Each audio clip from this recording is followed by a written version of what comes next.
Kali ini saya akan mempersilahkan untuk calon wakil presiden nomor urut 1 untuk memberikan pertanyaan ke calon wakil presiden nomor urut 3, Bapak Muhaimin Iskandar. Waktu Anda untuk bertanya adalah 1 menit. Saya persilakan. Terima kasih Pak Mahfud yang saya hormati.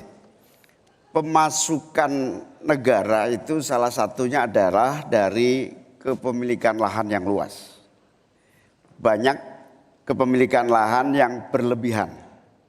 Akumulasi kekayaan hanya di segelintir orang dan selalu menjadi topik yang belum pernah selesai sampai hari ini.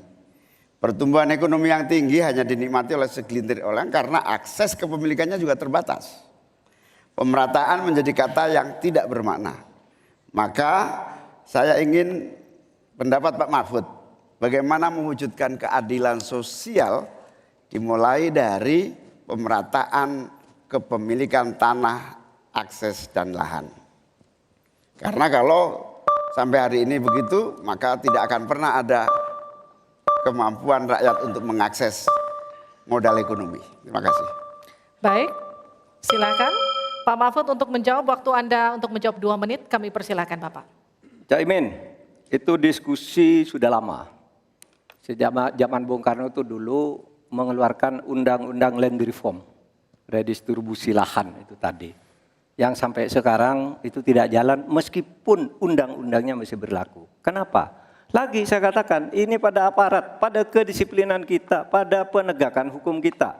Itu masalahnya sebenarnya. Coba sekarang ini, kalau data yang pernah saya dengar dari Pak Prabowo beberapa tahun lalu, 1% penduduk menguasai 75% lahan.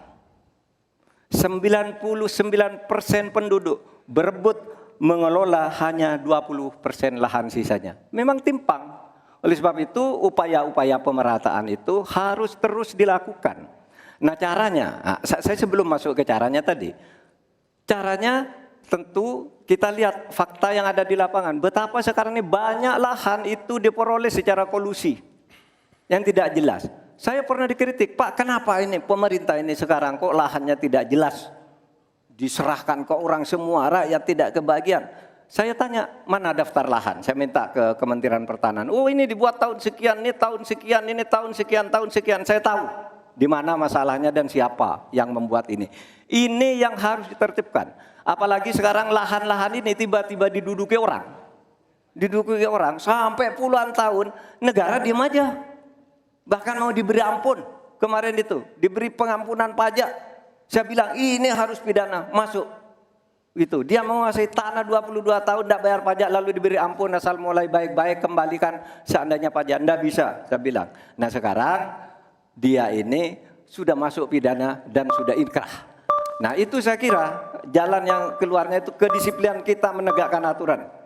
Itu saja saya kira jawaban yang menurut saya simpel dan tepat. Selesai. Baik, silakan Pak Muhaimin untuk memberikan tanggapan dari jawaban Pak Mahfud tadi. Terima kasih. Yang disampaikan Pak Mahfud kurang satu hal saja, yaitu harus ada political will, kemauan politik yang sungguh-sungguh, sekaligus memanfaatkan instrumen hukum yang memadai. Saya ingat debat Pilpres 5 tahun yang lalu, ada komitmen untuk membagi lahan dengan menggunakan land reform dengan istilah, menurut waktu itu kita istilahkan dengan distribusi kepemilikan lahan.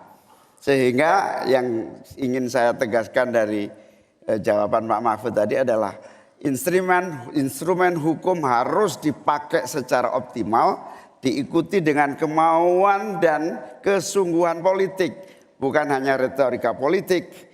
Oleh karena itu agar tanah-tanah yang dikuasai oleh segelintir orang terdistribusi dan rakyat ikut menikmati, terutama untuk lahan-lahan pertanian yang lebih produktif. Terima kasih.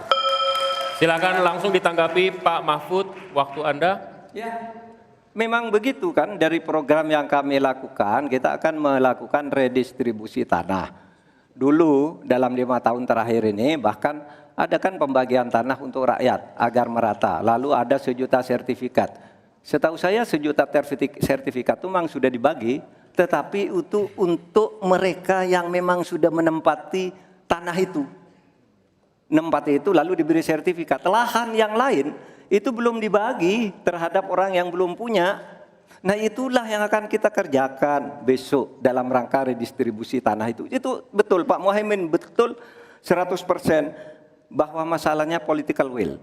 Di antara political will yang paling penting itu adalah penegakan hukum. Political will untuk menegakkan hukum itu adalah kuncinya. Aturannya semua sudah ada, tapi kemudian bocor di mana-mana, tidak jalan di mana-mana. Banyak tanah orang tidak pernah dijual, tiba-tiba dirampas orang lain dan dia tidak berdaya.